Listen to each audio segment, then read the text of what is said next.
Someone had drawn water within minutes, not days.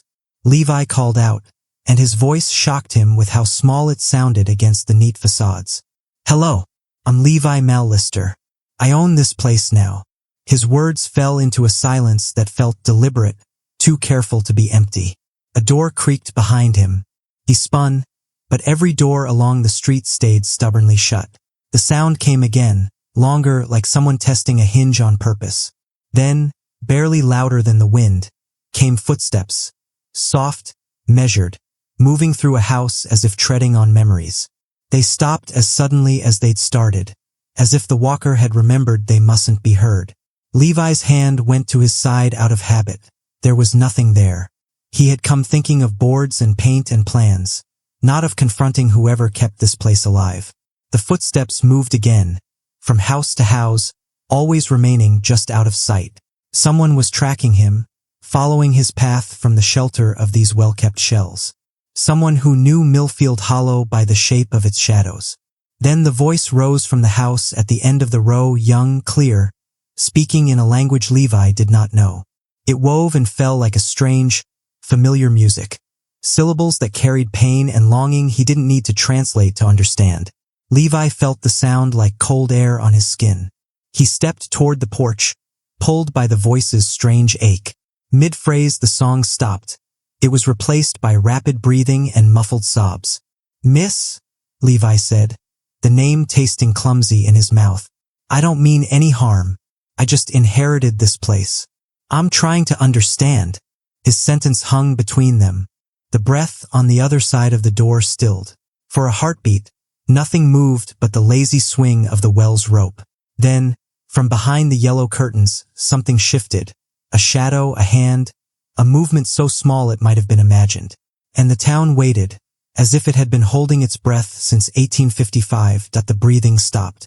So suddenly, so completely, it was as if the woman inside had vanished from existence. Long minutes dragged by in absolute silence before Levi caught the faint shuffle of bare feet, retreating deeper into the house. He circled the building slowly, and what he saw froze him in place. Behind the house stretched a thriving garden, rows of beans and squash, neatly cared for, soil tilled with precision. Herbs hung drying from the porch rafters. A chicken coop, alive with clucking hens, sat in the yard. This was no temporary camp. This was a home, and not the home of someone who had arrived yesterday, but of someone who had lived here, season after season, year after year. Through a window, he glimpsed hand-sewn curtains, shelves stacked with jars of preserves, bundles of dried plants. Every corner spoke of domestic life, steady, meticulous, hidden. But according to every official record, Millfield Hollow had been abandoned since 1855. So who had been living here all this time? A sound snapped him from his thoughts, the faint creak of the back door. Levi stilled, pulse hammering. A sliver of the door cracked open, revealing a flash of pale skin, dark hair, then silence again.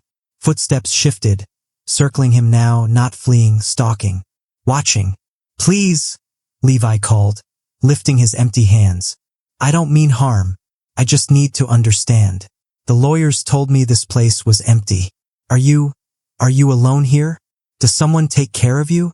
For the first time, there was an answer. The back door slammed open. An elderly man strode out with shocking speed, his beard long and braided, his clothes a relic from another century. In his hands, a rifle, not raised to fire, but held with a warning that needed no words. "You need to leave," the man rasped, his voice cracked and raw, as though it had not spoken in years.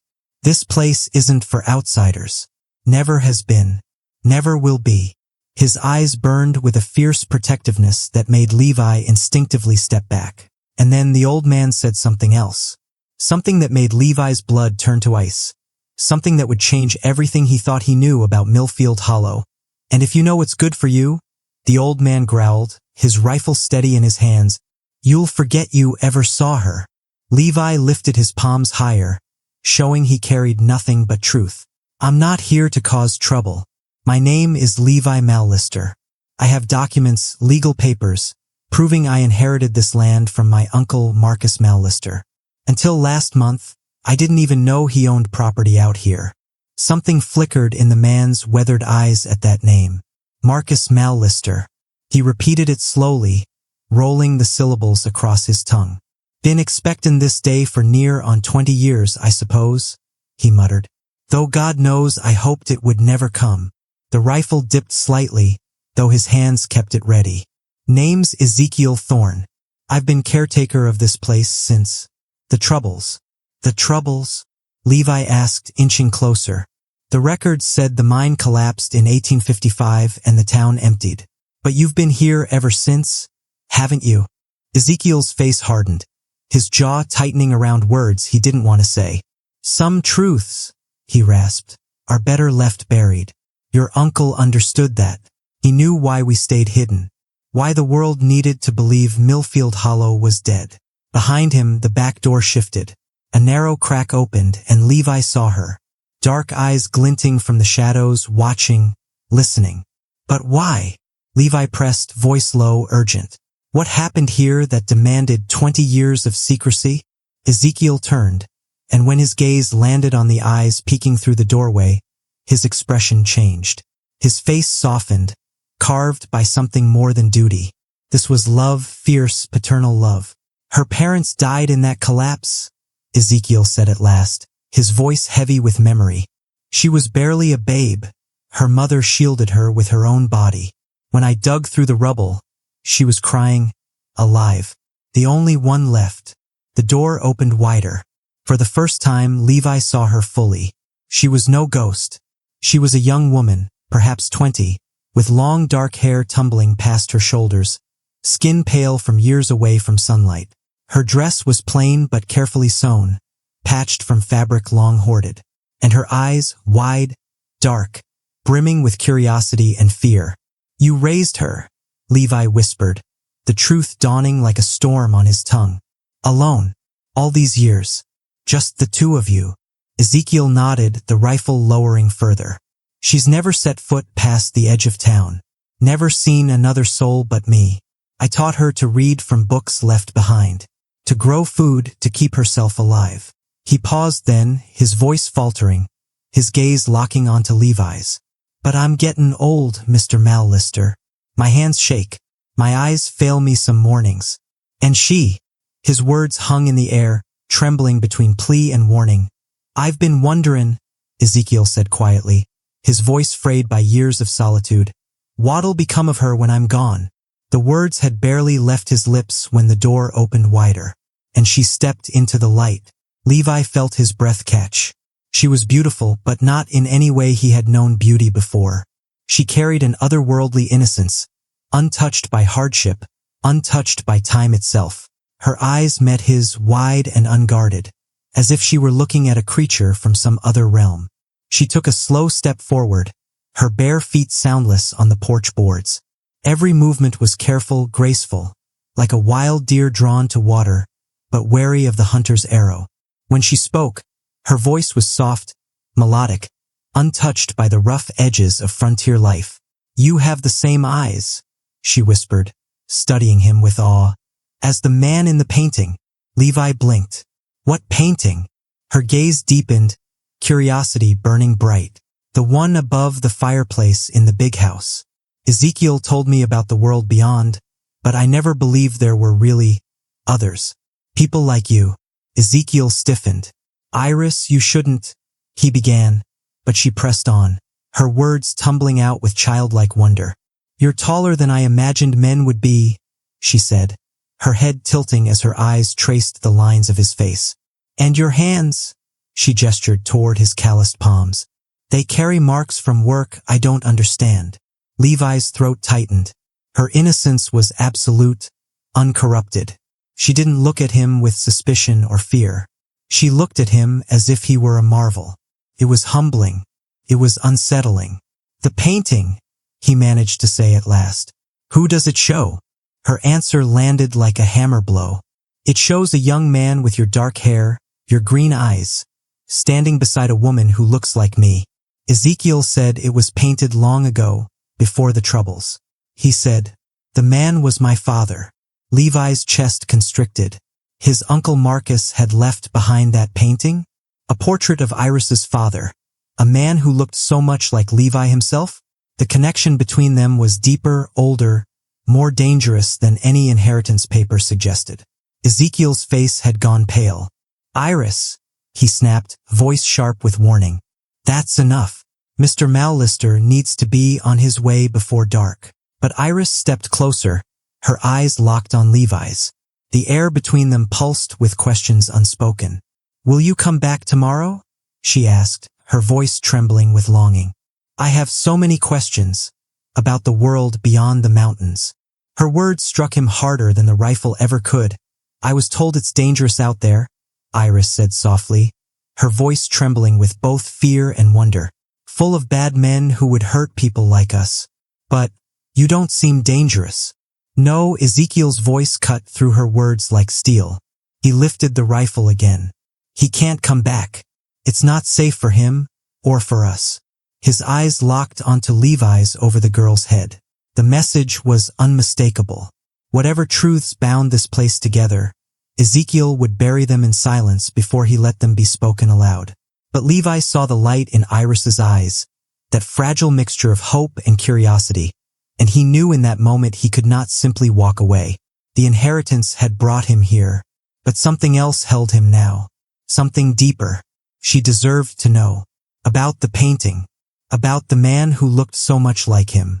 About the past Ezekiel had hidden. "I'll be back," Levi said quietly. Ezekiel's face darkened with fury and fear, but Levi did not flinch. That night in town, sleep eluded him. Iris's words echoed in his mind. The painting haunted him, and questions he had never thought to ask about his own family history clawed at him until dawn. At the county records office the next morning, Levi combed through dusty ledgers. What he found turned his blood cold. Marcus Mallister, his uncle, had once been married. The wife's name, Elena Vasquez. The year, 1853. The place, Millfield Hollow. But there was no death record. No burial. Elena simply vanished from history. And then the final blow. A birth certificate. 1854.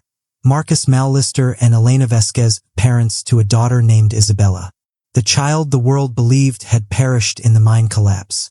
The child Ezekiel had claimed to find alive in the rubble. Iris was Isabella, Marcus's daughter, his uncle's daughter, which made her Levi's cousin. The truth struck like a hammer. The resemblance in the painting was no coincidence. Marcus must have commissioned it before tragedy tore their lives apart. But why? Why let the world believe his wife and daughter were dead? Why never return for the child Ezekiel had kept hidden all these years? The questions multiplied like shadows, chasing him as he rode back toward Millfield Hollow. The folded birth certificate burned like fire in his pocket. And when he arrived, Iris was waiting. She knelt in the garden, sunlight gleaming across her dark hair, hands buried in the soil. When she looked up, her smile cut straight into him, warm, unguarded, devastating.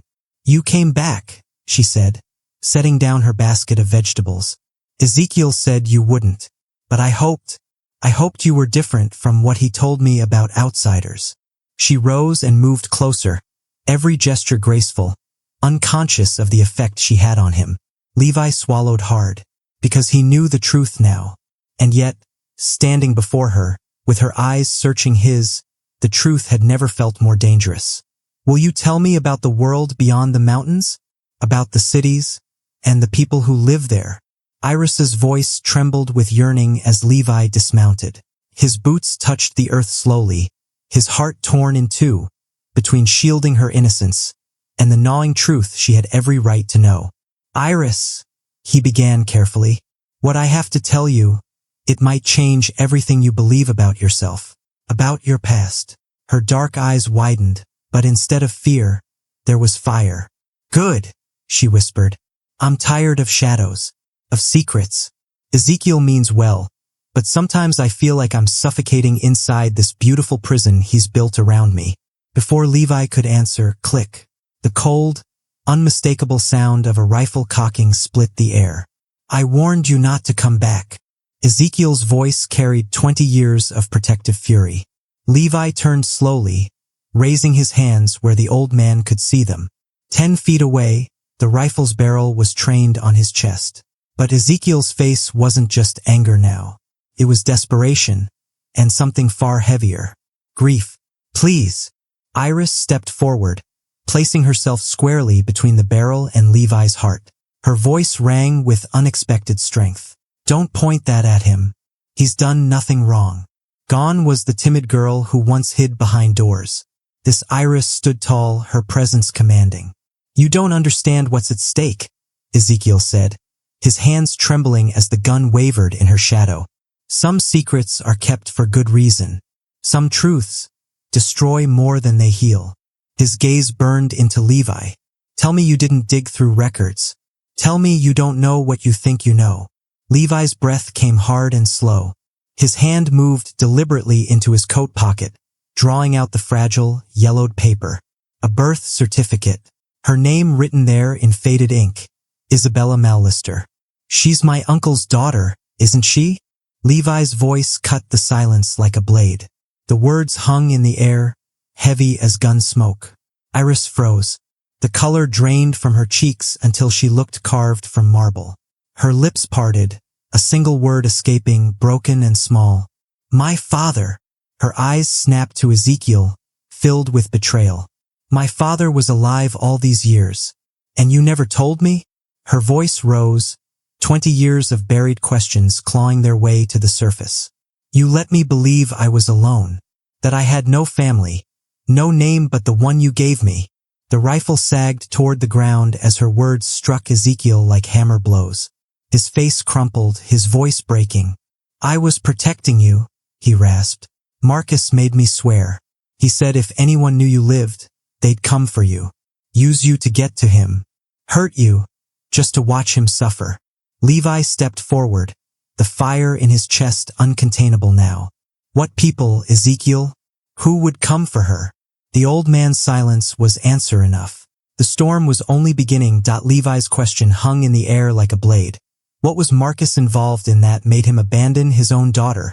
But Ezekiel wasn't looking at him anymore. His weary eyes were fixed on Iris.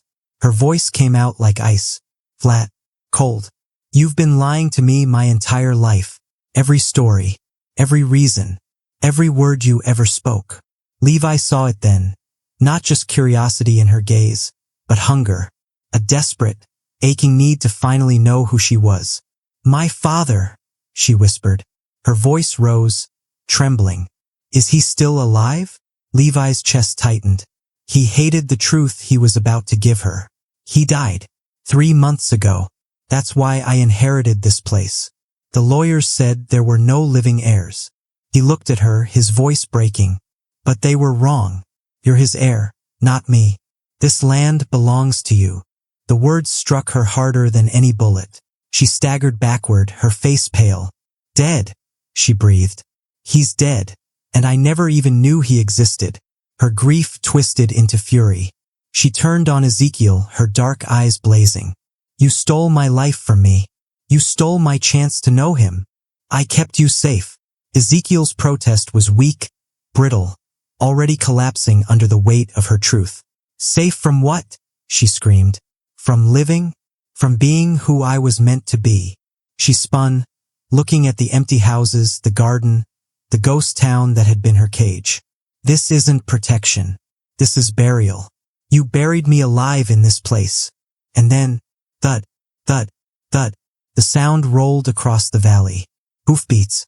Not one horse, many. Fast, hard, ruthless. Levi and Ezekiel both turned. 3 riders emerged from the tree line, their horses lathered with sweat. Dust swirled around them as they slowed. The man in front was tall and sharp as a knife's edge. A fine black coat draped over him, a mark of wealth and power. The 2 riders at his flanks moved like predators, hands resting on their guns. The leader dismounted, his boots crunching against the dirt with casual arrogance. His lips curled into a cold smile. Well, Marcus Mallister's ghost town isn't quite as empty as the world believes. His gaze swept over Levi, then Ezekiel, and stopped on Iris. The intensity in his eyes made Levi's stomach turn to stone. And who, the stranger drawled, might this lovely young lady be? Ezekiel stepped forward instantly, planting himself like a shield.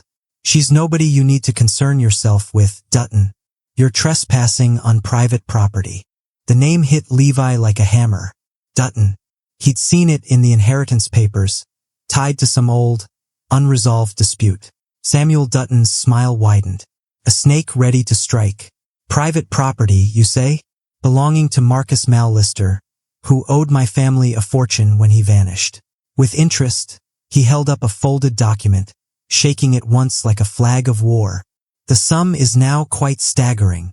Levi stepped forward, his jaw tight. Marcus is dead. I'm his heir. Any debts died with him. But Dutton didn't even glance at him.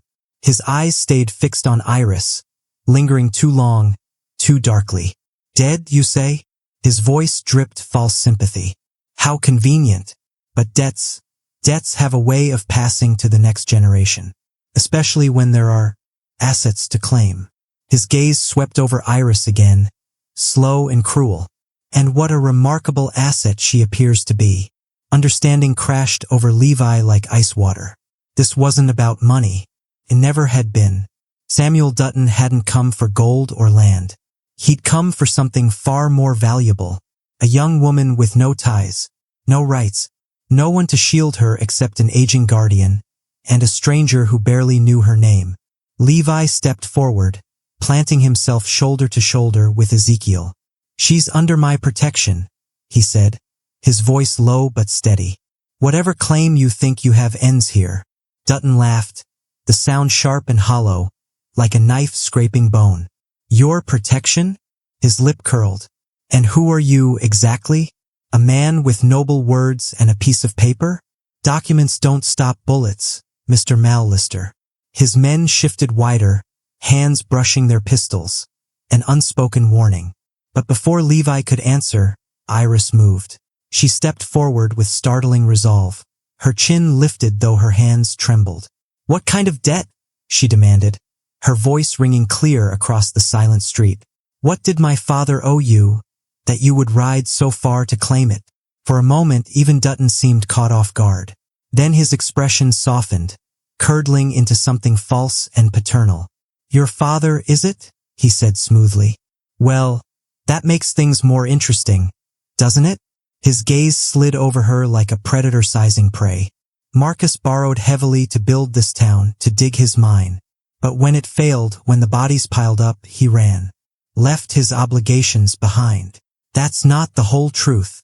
Ezekiel's voice cut through the lie like a blade. His rifle rose, steady and unshaking now. Tell her about the fire you set in the shaft. Tell her about the men you trapped down there when you realized the vein was dry. Tell her how you killed them to bury your theft. Dutton's face darkened, his carefully crafted mask cracking just long enough for the monster underneath to show. The silence between them vibrated like a wire pulled too tight. Levi reached into his coat and drew out the folded paper he'd found in Denver's archives. His voice rang out, calm but deadly. Samuel Dutton. He let the name hang in the air. You're wanted for questioning in connection with the Millfield Hollow disaster. This warrant was issued 20 years ago, and never rescinded. Color drained from Dutton's face as Levi raised the yellowed page. Marcus didn't run from his debts. He ran because he discovered you. You sabotaged the mine. You stole the silver. The collapse wasn't an accident, Dutton. Levi's eyes burned into his. It was murder. You have no proof. Dutton spat, but his hand twitched toward his revolver. His men glanced at each other, nerves suddenly fraying. Oh, but we do, Ezekiel said, his voice iron now. He stepped forward, sighting down his rifle at Dutton's chest. I was foreman of that mine. I saw you set the charges. Saw you cave in the tunnels with your own hands.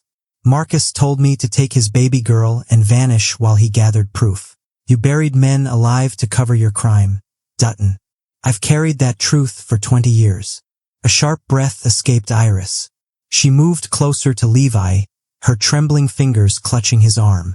Her touch was fire and ice all at once, but Levi forced himself to stand firm. He raised his voice for all of them to hear. The sheriff in Denver is already reopening this case. And 3 of your own men, Levi's gaze flicked to Dutton's companions, have confessed their part in it. It was a bluff, a dangerous one, but the way Dutton's men stiffened, the flicker of doubt in their eyes, made it land like a bullet. Dutton's eyes flicked between the three of them, sharp with calculation. His fingers twitched near his reins, his jaw working as he measured the odds. At last he spat into the dust. This isn't over, he growled, retreating step by step toward his horse. There are other ways to collect what's owed. Try it, Levi answered, his voice low but iron-strong. And I'll see to it that warrant follows you to the ends of the earth. For a heartbeat, no one moved. Then Dutton swung into his saddle with jerking, furious motions. His men followed, less certain now, their eyes betraying unease. In moments, the riders disappeared into the trees, leaving behind only the fading echo of hooves and the choking dust of their departure. The silence that followed felt heavy, like the whole town had been holding its breath for 20 years and had finally exhaled. Iris stood very still, her gaze sweeping over the streets, the homes, the ghost town that had been her prison and her shelter all at once. Then she looked up at Levi, her eyes burning not with fear this time, but with resolve. I want to see what's beyond the mountains, she whispered. I want to know the life my father thought was too dangerous for me to live. Ezekiel's shoulders slumped, 20 years of burden sliding off in an instant. His voice cracked with weariness. I kept you safe, he murmured, no defiance left in him. Only the tremor of an old man who had given everything. Iris stepped into his arms, holding him tightly. You did. You gave me life when I should have died. You gave me love when I had nothing else. Her voice softened, but her eyes gleamed with new strength. But now I have to choose my own path. When she turned back to Levi, the timid girl behind the lace curtains was gone. In her place stood a woman, still untested, but no longer afraid. Will you help me? She asked. Will you show me the world and how to live in it? Levi's chest tightened. It won't be easy, he warned. The world can be cruel. People will try to twist your innocence, use it against you. But Iris only smiled, and this time it wasn't fragile. It was fierce. Then I'll learn. I'll grow stronger. Strong enough to protect myself and the people I love. Her gaze flicked once to Ezekiel, then locked on Levi again. Her voice was steady. Starting with you. 3 months later. Levi stood on the wide porch of his ranch house, the evening sun spilling gold across the valley. Below, Iris knelt in the garden she had planted with her own hands, rows of green sprouting proudly in the soil. She moved with quiet purpose, every gesture carrying the grace of someone who had finally chosen her own life. She had adapted to the world outside Millfield Hollow with astonishing speed, curious, determined, unafraid. The girl who had once hidden behind shadows was gone. In her place was a woman who could shape her own destiny. And beside her, always steady, was Ezekiel. The old man had come with them, laying down his rifle at last, becoming something more than a guardian. He had become the grandfather Levi never knew he needed. Levi watched them both, his heart swelling with a fierce, protective pride. For the first time since the inheritance papers had arrived, he felt the future opening wide before them. Not as a ghost town of secrets, but as a home built on truth. As Iris walked toward Levi, her smile glowing with the promise of a new life, their story found its true ending. But for you, the journey doesn't have to end here. Click the video on your screen now to discover another unforgettable tale, where destiny and courage collide in ways you'd never expect. Don't forget to subscribe, and if you'd like to support our stories, consider sending a super chat. Your support keeps these tales alive.